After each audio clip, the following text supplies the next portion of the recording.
بسم الله الرحمن الرحيم.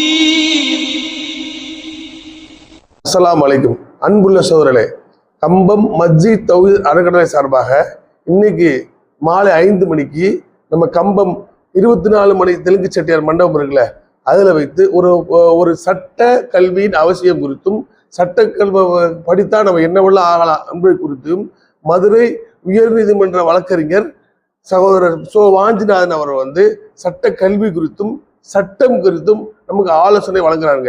அப்ப இந்த நிகழ்ச்சியை நம்ம கலந்து கொண்டோம்னா சட்ட கல்வி படிப்பதால் ஏற்படும் நமக்கு என்னென்னவெல்லாம் நம்ம ஆக முடியும், வக்கீல், வழக்கறிஞர், நீதிபதி, அப்படி உயர்நீதிமன்ற நீதிபதி, இப்படி படிப்படியா போக முடியும்ல, அது குறித்தும் சட்டம் குறித்தும் நமக்கு சில ஆலோசனை வழங்குறாங்க.